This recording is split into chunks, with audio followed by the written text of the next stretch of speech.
हाँ मेरे छात्र मित्रों, हमने पिछली तासिका में देखा है कि 12वीं कक्षा में जो 7 नंबर की कविता है पेड़ होने का अर्थ, तो इसी कविता के नीचे जो व्याकरण दिया गया है इसमें अलंकार और शब्द युग्म है। शब्द युग्म छोटा टॉपिक है, लेकिन अलंकार जो है उसमें जो दिया गया है वह अलंकार एक ही है, लेकिन उससे संबंधित हम दूसरे के अलंकार की जानकारी हासिल करेंगे।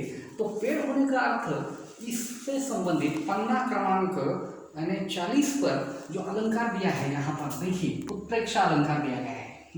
तो हमें यहाँ पर सिर्फ यहाँ वैसे देखा जाए तो यानी पाठ से संबंधित एक ही अलंकार को देखना है, लेकिन परीक्षा जो होती है बोर्ड की परीक्षा, उस बोर्ड की परीक्षा में कुछ अलंकारों की पंक्तियां नीचे दी जाती है और कहा जाता है कि अलंकार पहचानिए, यानी उसका नाम आपको लिखना पड़ता है। इसलिए क्या है कि आपको अलंकार की जो प्रारंभिक जानकारी मालूम होनी चाहिए। 11वीं कक्षा में भी आपने देखा है, लेकिन उसमें जो अलंकार नहीं थे वो अब यहाँ पर है। 11वीं कक्षा में आपने अलंकार, पहले हम ऐसा करेंगे कि अलंकार किसे कहते हैं, इससे पहले थोड़ी सी चर्चा करेंगे। यहाँ पर ये जो बोर्ड पर घटक दिखाई देता है ब्लैक बोर्ड पर कि जो अलंकार नाम का, कि आपके लिए इस कविता के यानी पेड़ होने का अर्थ इसके नीचे जो व्याकरण है इसमें अलंकार और शब्द युग्म जो है, पहले अलंकार हम देखेंगे। तो अलंकार किसे कहते हैं बच्चों, आपको मालूम होगा, पिछले वर्ष भी आपने देखा होगा कि जिस प्रकार हमारे मनुष्य के शरीर पर कोई आभूषण या गहने मनुष्य के शरीर की जैसी शोभा सौंदर्य बढ़ाते हैं, उसी प्रकार किसी भी कविता की पंक्ति में, वाक्य में कोई शब्द, कोई अक्षर या उसका अर्थ जब उस कविता की या जब किसी भाषा की शोभा बढ़ाता है, सौंदर्य बढ़ाता है, उसे अलंकार कहा जाता है। यानी काव्य में जो साधन या जो तत्व यानी काव्य की शोभा बढ़ाते हैं उसे अलंकार कहा जाता है। ये जो अलंकार है बच्चों, यानी मेरे छात्र मित्रों, ये अलंकार 2 प्रकार के होते हैं। तो अलंकार के यहाँ पर देखिए, अलंकार के भेद, भेद का मतलब क्या होता है, प्रकार। तो 2 है, शब्दालंकार और अर्थालंकार, ये अलंकार के भेद है। लेकिन शब्दालंकार जो है, जो 11वीं कक्षा में आपने देखे हैं कि जिसमें अनुप्रास अलंकार, रूपक अलंकार, श्लेष अलंकार, वक्रोक्ति अलंकार, ये जो है, लेकिन हमें अब यहाँ ये वो नहीं देखना है क्योंकि आपका पहले हो चुका है। और इसमें नीचे दिया है दूसरा प्रकार अलंकार का, वह अर्थालंकार। तो अर्थालंकार और शब्दालंकार, ये मुख्य अलंकार के 2 भेद है। शब्दालंकार यानी शब्दगत प्रभाव जब निर्माण होता है अलंकार में तो वो शब्दालंकार, और अर्थालंकार यानी कि किसी पंक्ति के अर्थ के कारण जब कोई चमत्कार सौंदर्य काव्य का बढ़ता है, ऐसे जो अलंकार है अर्थालंकार है। और इस अर्थालंकार के जो कुछ भेद है हम देखने वाले हैं, कविता में जो एक दिया है इसमें अर्थालंकार के जो प्रमुख भेद है, वैसे तो बहुत है। तो उसमें पहला है उपमा अलंकार, बाद में दूसरा है रूपक अलंकार, तीसरा है उत्प्रेक्षा अलंकार, चौथा अतिशयोक्ति अलंकार और 5वां है दृष्टांत अलंकार। और भी है, लेकिन मुख्य रूप हम देखने वाले हैं। तो इसमें ये जो अलंकार है, यानी अब यहाँ पर जो अर्थालंकार जो है इसमें, तो अर्थालंकार के अंतर्गत हमें सिर्फ क्या देखना है, अलंकार जो है, अर्थालंकार जो है उसे हमें देखना है बच्चों। तो ये जो अर्थालंकार है इसे हम अभी देखेंगे। तो अर्थालंकार में पहला जो है उपमा अलंकार, दूसरा रूपक, तीसरा उत्प्रेक्षा, चौथा अतिशयोक्ति और 5वां है दृष्टांत अलंकार। इनमें आपके लिए जो पहले जो काव्य पाठ हो चुके हैं, जैसे यानी जो काव्य पाठ हमने देखा है गुरुबानी या वृंद के दोहे, उसके अंतर्गत बाद में जो उन कविताओं के पीछे व्याकरण दिया गया है उसमें ये पहले जो 2 अलंकार आ चुके हैं, जैसे उपमा और रूपक। तो उपमा अलंकार यानी जैसे कि हम थोड़ी सी चर्चा उस पर भी करेंगे। उपमा अलंकार यानी किसी वस्तु, व्यक्ति, पदार्थ की तुलना या समता किसी दूसरी व्यक्ति वस्तु के साथ उसके गुणधर्म आकार के साथ की जाती है, तो उसे उपमा अलंकार कहा जाता है। समझो मुख चंद्रमा के समान है, ये वाक्य है, तो मुख की तुलना किसके साथ की गई, चंद्रमा के साथ की गई। यानी तुलना जब एक चीज वस्तु पदार्थ की दूसरी के साथ की जाती है तो उसे उपमा अलंकार कहा जाता है। इसमें देखिए ये जो सभी अलंकार है इसमें बात यह है कि 4 तत्व होते हैं। सबसे पहले देखिए, अब इसे मैं यानी यहां से निकालता हूं, तो हर अलंकार में बहुत सारे 4 तत्व होते हैं। उपमेय, बाद में दूसरा होता है उपमान, तीसरा होता है वाचक शब्द, वाचक शब्द, और चौथा तत्व होता है समान धर्म।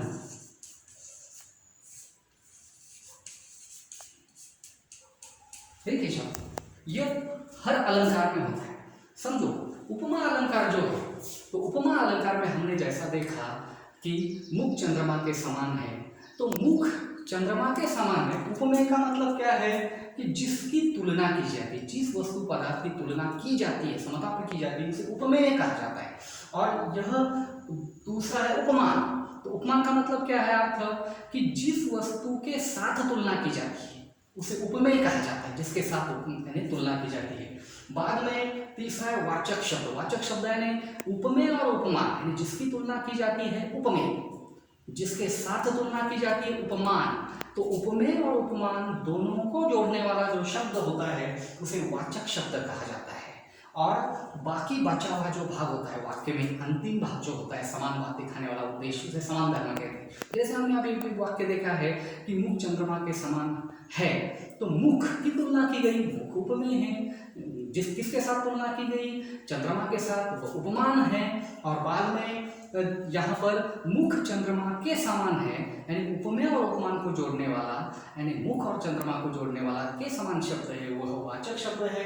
और समान धर्म अंतिम है वगैरह जो अंत में आया है वह। तो देखिए बच्चों, तो यहाँ पर आपने पिछली तासिकाओं में यह देखा है कि यह जो है ये चारों तत्व हर एक में आते हैं। तो यहाँ पर हम बात यह है कि यह जो है उपमा अलंकार पहला, दूसरा है यानी रूपक अलंकार, और तीसरा जो है उत्प्रेक्षा अलंकार। तो यह जो अलंकार है, तो इन्हें एक के बाद एक हम देखेंगे। अब जो दूसरा अलंकार दिया है, उपमा के बारे में हमने देखा रूपक अलंकार। तो उपमा अलंकार में जिस प्रकार उपमेय की तुलना उपमान के साथ की जाती है, तो उसी प्रकार यहाँ रूपक में जरा सा अलग है, जी कि रूपक में उपमेय और उपमान दोनों को एक जैसा यानी अभिन्न एक रूप दिखाया जाता है, यानी जिसे आरोप भी कहा जाता है कि जब उपमेय का आरोप उपमान में किया जाता है तो उसे यानी रूपक अलंकार कहते हैं। अर्थात उपमेय और उपमान जिसकी तुलना की जाती है, उपमेय जिसके साथ तुलना होती है उपमान, इन दोनों को एक ही दिखाया जाता है। तो जैसे वही उदाहरण समझो हमने लिया था कि मुख चंद्रमा के समान है। मुख, यह मुख यानी मुख चंद्रमा है, समझो वाक्य है मुख चंद्रमा है, यानी के समान नहीं है, मुख चंद्रमा है, यानी दोनों को एक दूसरे को दिखाया। मुख यानी उपमेय, चंद्रमा यानी उपमान के समान है, यानी अर्थात दोनों को एक रूप देखा है, वो उपमा अलंकार के में है। अब देखना है हमें, ये दोनों आपका पिछली कविताओं में हो चुका है। तीसरा जो है उत्प्रेक्षा अलंकार, जिसे हम देखने वाले हैं कि जब पेड़ होने का अर्थ इस कविता के नीचे जो दिया है वह है जो अलंकार उत्प्रेक्षा अलंकार। इसे अब हम देखेंगे। तो उत्प्रेक्षा जो अलंकार है, तो उत्प्रेक्षा अलंकार इसमें भी उपमेय और उपमान है। यहाँ पर उपमेय और उपमान में समानता नहीं दिखाई जाती, या उपमेय और उपमान को एक रूप भी नहीं दिखाया जाता, बल्कि क्या कहा जाता है संभावना, कि जहाँ पर उपमेय यानी उत्प्रेक्षा जो अलंकार है उसमें बताया जाता है उसके लक्षण परिभाषा में कि जब उपमेय की संभावना यानी उपमान में की जाती है कि ये उपमेय नहीं है, ये उपमान ही है, यानी संभावना की जाती है कि उपमेय की संभावना उपमान में, तो वहाँ पर उत्प्रेक्षा अलंकार होता है। समझो एक साधारण उदाहरण है, समझो मैं यहाँ पर लिखता हूँ कि जान पड़ता नेत्र देख बड़े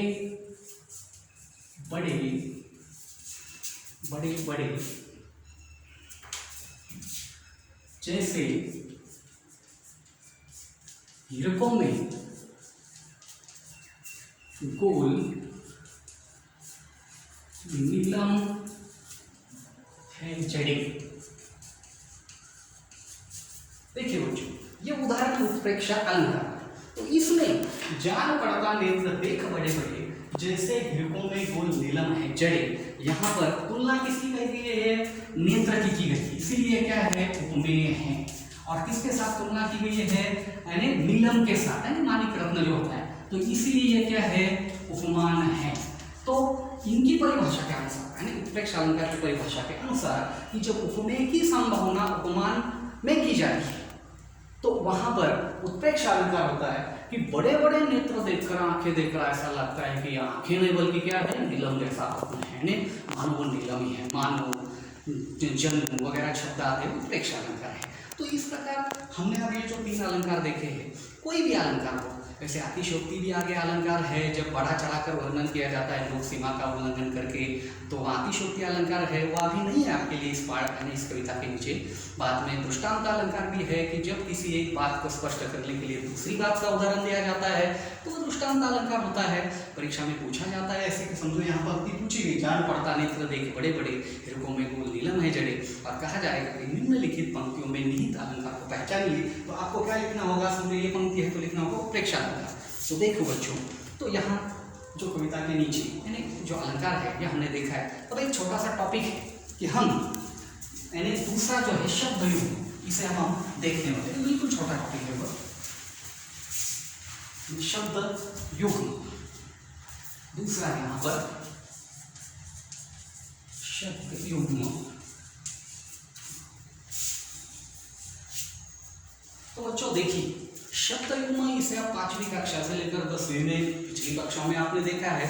शब्द युग्म का मतलब यह है कि ऐसी शब्दों की एक जोड़ी होती है कि जो देखने और सुनने में एक जैसी लगती है लेकिन उनका अर्थ भिन्न होता है। उदाहरण के लिए समझो, मैं यहाँ पर एक शब्द लिखता हूँ, समझा यह दिन है और दूसरा यहाँ पर दिन शब्द है। इन दोनों का अर्थ अलग अलग है, यानी सुनने में देखने में ऐसा लगता है कि मानो दोनों एक ही है, लेकिन ये दिन है, इसका समझो ये अर्थ अगर कहेंगे तो इनका पहले दिन का अर्थ दिवस होता है और दूसरे दिन का अर्थ होता है गरीब। तो ये जो शब्द है शब्द युग्म, ऐसे परीक्षा में शब्द ये सिर्फ दिन ही नहीं और भी शब्द है पूछे जाते हैं। और परीक्षा में क्या पूछा जाता है कि ऐसे भिन्नार्थक शब्दों के लिए जो अर्थ है दिन दिन शब्द का अर्थ लिखकर वाक्य में प्रयोग करो, या फिर कभी कभी कहा जाता है समझो एक शब्द है, समझो सिर्फ दिन शब्द दिया और कहा जाता है कि इन शब्द युग्मों को पूरा करो। ऐसे जो शब्द है आपको व्याकरण की पुस्तक में या अलग अलग जगह पर बहुत से मिल जाएंगे, तो आप स्वयं अध्ययन के आधार पर उसे देख सकते हैं। उदाहरण के लिए पुस्तक है मेरे पास, इसमें शब्द युग्म नाम का एक टॉपिक है। देखिए इसमें बहुत से शब्द युग्म हैं, शब्दों के यानी उदाहरण है।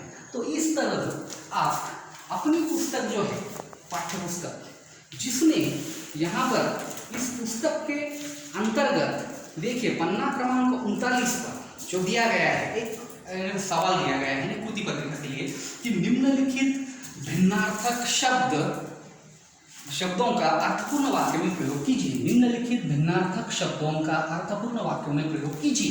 देखिए उदाहरण के लिए यहाँ पर क्या दिया गया है कि सांस सांस शब्द दिया है। पहला सांस जो है कि चंद्र बिंदी है उस पर, दूसरा सांस साधारण है सांस, पहला सांस जो है यानी जो है उसका अर्थ लिखना वाक्य में प्रयोग करना।